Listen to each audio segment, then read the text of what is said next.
누군가를 떠올릴 때 우리는 겉모습보다 먼저 그 사람에게서 풍기는 분위기를 먼저 떠올리게 됩니다. 눈에 띄는 외모는 아니어도 왠지 마음이 가는 사람, 말을 많이 하지 않아도 자연스럽게 주변에 관심을 받는 사람. 뭐라고 말로 설명하긴 어렵지만 그런 사람에게는 품위와 기품이 느껴지곤 합니다. 그러한 품위와 기품은 정말 어디서 오는 걸까요? 물론 타고난 외모나 말투에서 느껴지는 인상도 있겠지만 오래 지켜볼수록 더 깊게 다가오는 사람들의 분위기에는 그보다 더 본질적인 무언가가 담겨 있다는 생각을 하게 됩니다. 살다 보면 시간이 흐를수록 말투와 눈빛, 태도에서 더 깊은 인상을 주는 사람들을 만나게 되지요. 겉모습보다 먼저 그 사람의 고운 결이 느껴지는 순간, 그럴 때 우리는 깨닫습니다. 진정한 귀티와 품격은 자신을 오랜 시간 다듬어온 내면에서 비롯된다는 사실을 말입니다. 저는 서울의 한 대학에서 35년간 철학을 가르쳤고 은퇴한 지 이제 5년쯤 되었습니다. 그동안 수많은 사람을 만나고 관찰하고 또 함께 살아오면서 한 가지를 분명히 알게 되었습니다. 진짜 귀티는 일상 속 태도에서 자연스럽게 드러난다는 것을 말입니다. 오늘 영상에서는 이렇게 세월이 흐를수록 사람을 더 기품 있고 귀티나게 하는 일상 속의 4가지 태도에 대해 이야기해 보려 합니다. 이 태도는 화려하지 않지만 단단하고 누구나 일상 속에서 만들어갈 수 있는 것들입니다. 이 영상을 끝까지 시청하신다면 나이 들어갈수록 귀티나고 기품 있는 사람으로 살아가는 실용적인 지혜를 갖게 되실 겁니다. 그럼 바로 시작하겠습니다. 첫 번째 태도는 세상을 바라보는 따뜻한 시선입니다.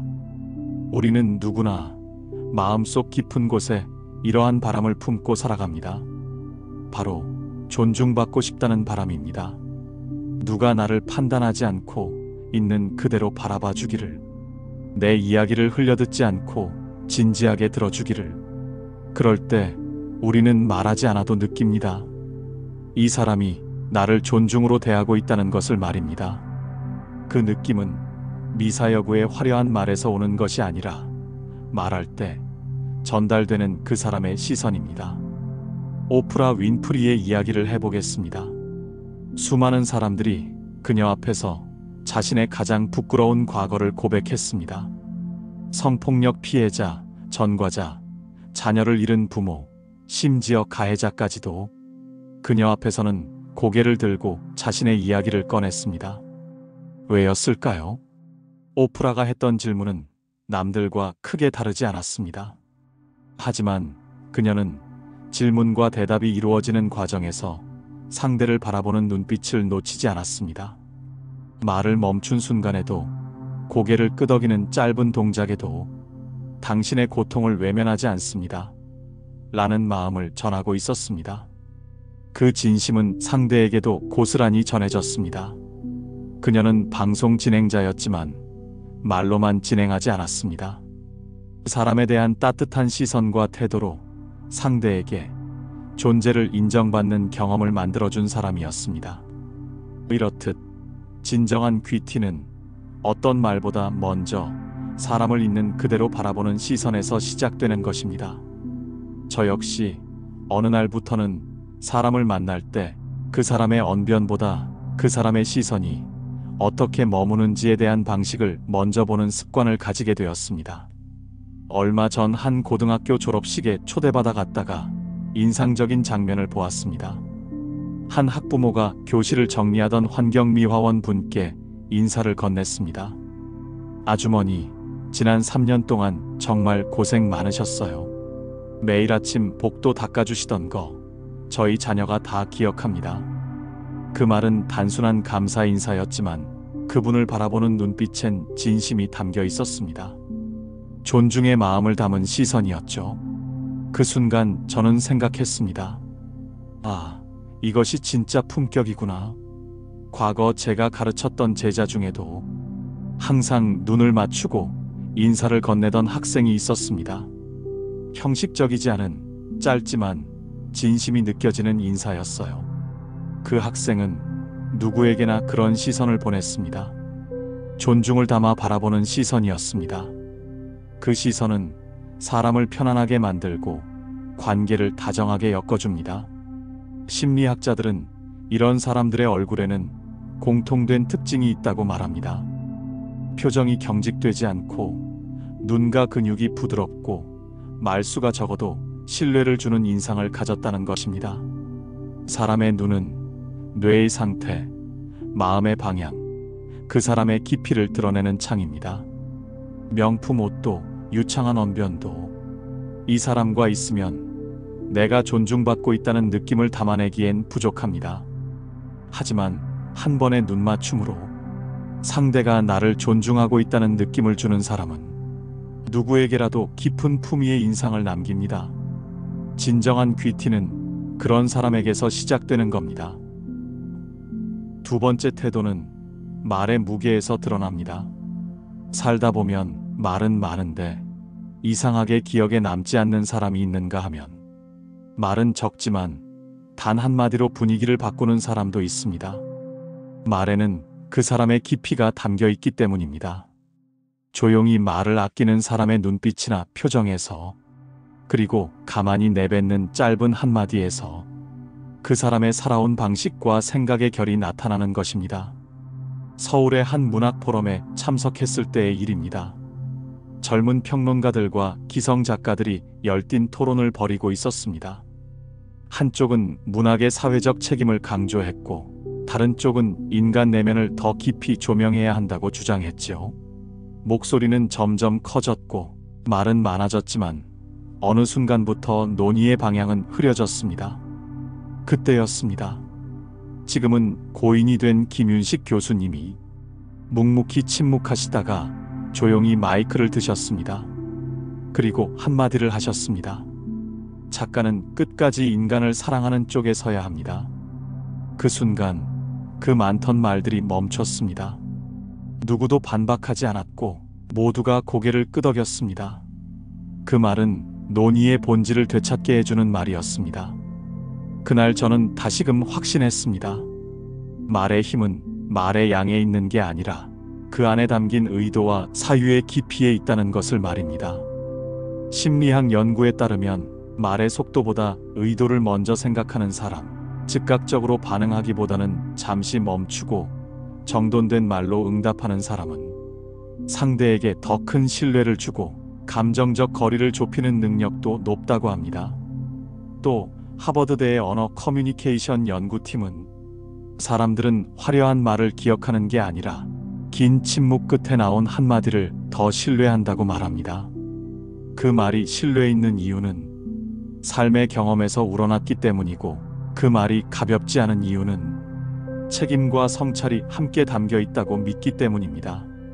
생각해보면 우리도 그런 경험이 있습니다. 한자리에 많은 사람이 모여 말할 때 가장 인상 깊었던 사람은 시끄럽게 자기 의견을 펼친 사람보다는 조용히 듣다가 흐름을 정리해주는 사람이었죠. 그 말은 누군가를 누르기 위한 말이 아니라 정리하고 품으려는 말이었기에 오래도록 기억에 남았습니다. 요즘처럼 말이 넘쳐나는 시대일수록 우리는 더 본능적으로 신중하게 말하는 사람에게 더 끌리게 됩니다. 많이 말하지 않아도 그 사람의 말에 힘이 느껴지는 건 그 안에 사유의 흔적과 진심이 있기 때문입니다. 말은 그 사람의 태도를 가장 솔직하게 드러내는 도구입니다. 조급하게 말하는 사람보다 생각을 다듬고 말을 고르는 사람에게 우리는 더 마음을 열게 되지요. 말수가 적더라도 한마디에 신중함과 책임이 담겨 있다면 그 자체가 깊은 인상을 남기는 것입니다. 그런 사람은 시간이 갈수록 신뢰와 품격이 쌓이고 그 사람의 고유한 귀티가 배어나오는 겁니다. 세 번째 태도는 꾸준히 자신을 갈고 닦는 모습입니다. 어딘지 모르게 귀티가 넘치는 사람을 보면 그 안에는 오랫동안 꾸준히 지켜온 삶의 리듬이 있습니다. 누구보다 조용한데도 기품이 느껴지는 사람, 말하지 않아도 무언가 단단한 느낌을 주는 사람, 그런 사람의 분위기는 단기간에 만들어지지 않습니다. 매일 자신을 돌보며 자신을 가꾸어 온 사람이 세월 속에서 만들어낸 깊이 있는 분위기인 것입니다. 저는 은퇴하고 나서도 아침 5시면 눈을 뜹니다. 책상 앞에 앉아 짧은 글을 쓰고 일주일에 2번은 마을 도서관에 가서 아이들에게 책을 읽어주는 시간을 8년 넘게 이어오고 있습니다. 처음엔 봉사의 의미였지만 지금은 오히려 제가 위로받는 시간입니다. 나이가 들면 달라지는 게 많습니다. 얼굴의 윤곽도 말투의 습관도 심지어는 걷는 자세까지도 변합니다. 그런데도 어떤 사람은 점점 더 귀하게 느껴지고 어떤 사람은 반대로 무뎌지고 맙니다. 이 차이는 어디서 오는 것일까요? 바로 꾸준함입니다. 뭘 하든 꾸준히 하는 사람, 혼자 있을 때도 흐트러지지 않는 사람이 결국 그 사람의 인상과 분위기를 만드는 것입니다. 지금은 고인이 된 배우 손숙 씨가 그런 분이었습니다. 무대 위에서도 인터뷰 자리에서도 항상 단정한 차림으로 나섰고 말투 하나에도 허투루 하지 않았습니다. 알고 보니 매일 새벽 독서를 습관처럼 이어오셨다고 합니다. 그분의 단호하면서도 고운 분위기에는 오랜 시간 스스로를 갈고 닦아온 삶의 흔적이 깃들어 있었습니다. 귀티는 화려함이 아니라 정갈함에서 나옵니다. 그 정갈함은 다듬는 시간이 쌓여야만 가능한 것이죠. 저와 알고 지내는 한 분은 60대 후반의 도예가입니다. 젊은 시절엔 전혀 다른 일을 하셨지만 은퇴 후 흙을 만지며 마음을 다스리는 데서 삶의 균형을 찾으셨다고 합니다. 매일 새벽이면 공방에 불을 먼저 켜고 오후엔 혼자 조용히 책을 읽습니다. 주말엔 마을 아이들에게 흙으로 컵을 만드는 법을 가르치는데 그 시간을 누구보다 진지하게 준비하지요. 그렇게 그의 일상에는 흐트러짐이 없고 꾸준한 루틴을 만들어갑니다. 그 삶의 리듬 속에서 표정에는 여유가 생겨나고 말투는 더 부드러워지고 사람을 대하는 태도에도 존중과 배려가 더 깊이 깃들게 되더군요. 심리학에서는 이런 꾸준함을 자아 통제력이라고 부릅니다. 이는 스트레스를 견디는 힘을 키우고 주변 사람들에게 안정감을 줍니다. 요즘처럼 바쁘고 불안한 시대일수록 조용히 자기 페이스를 지키는 사람은 더욱 신뢰받습니다. 그리고 그 모습 자체가 품격이 되는 겁니다. 귀티는 타고나는 게 아닙니다. 매일의 일상 속에서도 흐트러지지 않으려는 그 사람의 선택과 습관이 결국 표정과 말, 행동에 배어나오는 겁니다. 꾸준함은 흔히 평범하다고 여겨지지만 사실은 가장 비범한 자질입니다. 삶을 오래도록 곧게 세우는 힘, 조용히 자신을 단련해온 사람만이 가질 수 있는 격, 그것이야말로 그 사람의 귀티를 만들어내는 태도인 것입니다. 네 번째 태도는 감정을 다룰 줄 아는 절제력입니다. 사람의 진정한 품격이 드러나는 순간은 감정이 흔들릴 때입니다. 화가 날 때, 억울할 때, 불편한 상황에 놓였을 때, 그때 어떤 말을 선택하고 어떤 표정을 짓는지를 보면 그 사람의 깊이가 그대로 드러납니다. 말이 아니라 감정의 결이 분위기를 만드는 것입니다. 목소리를 높이지 않아도 중심을 잡는 사람은 대부분 감정 앞에서 절제된 선택을 해온 사람입니다. 몇 해 전 제가 아는 분이 30년을 다닌 직장에서 후배에게 인수인계를 하고 정년퇴직을 하게 되었습니다. 그런데 마지막 회의 자리에서 꽤 민망한 상황이 벌어졌습니다. 그분이 오랜 시간 공들여온 프로젝트에 대해서 젊은 후배가 이젠 이런 방식은 좀 낡지 않았나요? 하고 회의석상에서 바로 반박했던 겁니다. 회의장은 순식간에 냉랭해졌고 그분은 실제로 매우 당황했다고 합니다. 하지만 그분은 감정을 잘 관리하였고 조용히 미소 지으며 이렇게 말씀하셨다고 합니다. 맞는 말이군. 나는 주어진 시대에 맞춰 최선을 다했는데 이제는 너희 시대지. 그 말 기억하마. 그 말 한마디로 분위기가 바뀌었고 오히려 그분의 침착한 말 한마디에 후배는 고개를 숙였습니다. 이 에피소드가 제 마음에 오랫동안 남아 있습니다. 자신이 가진 자존심이나 감정을 내세우기보다 상황을 다스리는 태도. 그게 바로 진정한 귀티였습니다. 실제로 자신의 감정을 절제할 줄 아는 사람은 먼저 분위기를 다르게 만듭니다. 작은 일에도 예민하게 반응하고 순간순간의 기분을 그대로 말에 담는 사람 곁에선 누구도 편안함을 느끼지 못합니다. 하지만 감정을 품고도 흔들리지 않는 사람은 그 자체로 주변에 안정을 줍니다. 그래서일까요? 심리학 연구에 따르면 감정을 적절히 조절하는 능력은 리더십보다도 먼저 사람을 신뢰할 수 있는 존재로 느끼게 하는 핵심 요소라고 합니다. 특히 인간관계에서 정서적 안정감을 주는 사람은 말이나 행동보다 감정의 표현 방식에서 그 차이를 보여준다고 하지요. 이런 이야기가 있습니다.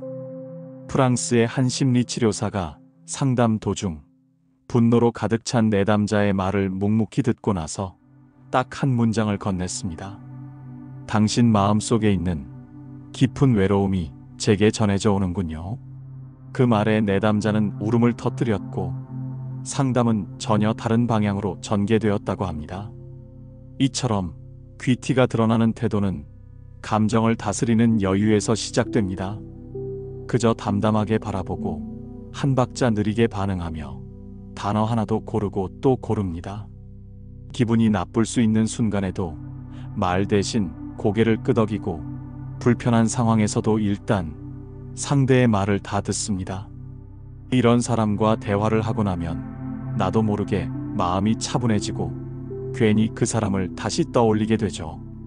그건 단순히 말을 잘해서가 아니라 감정을 다루는 방식에서 남다른 신뢰가 느껴지기 때문입니다.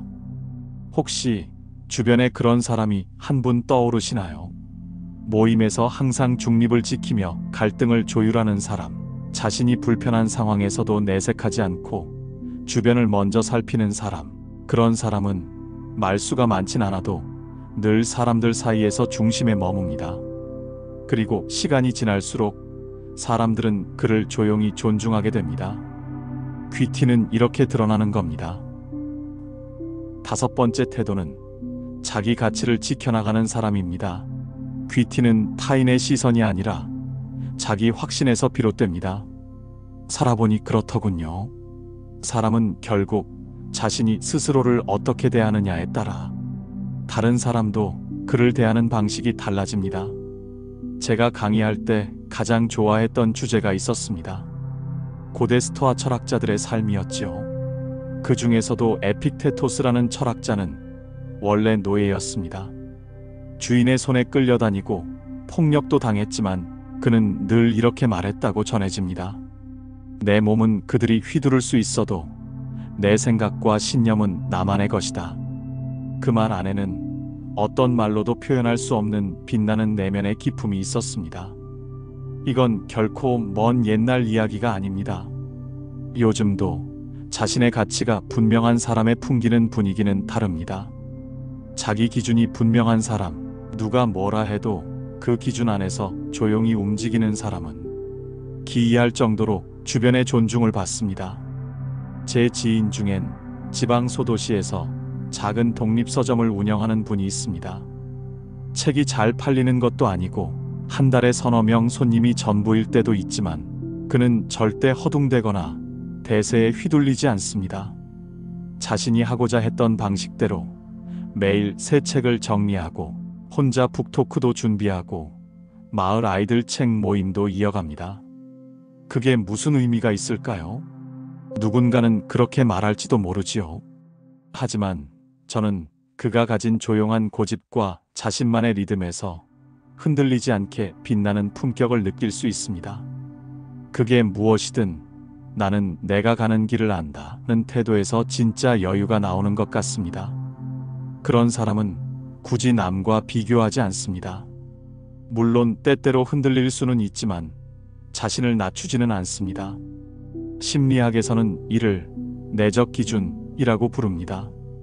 자신의 중심이 외부 평가가 아닌 내면의 신념이나 가치에 있을 때 사람은 훨씬 더 안정적이고 매력적으로 보인다는 것입니다.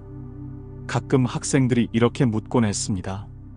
교수님, 요즘 세상에는 너무 잘난 사람이 많아 보여요. 어떻게 해야 저도 그런 사람이 될 수 있을까요? 저는 그 학생들에게 이렇게 답하곤 했습니다. 자신이 어떤 사람이고 싶은지 그 질문을 놓치지 않는 사람이 결국 제일 귀한 사람이란다. 귀티 있는 사람은 이렇듯 자기 이해를 바탕으로 살아갑니다. 스스로를 아끼고 존중하는 법을 아는 사람은 스스로 빛나며 이는 타인에게도 자연스럽게 배려와 여유를 흘려보낼 수 있는 겁니다.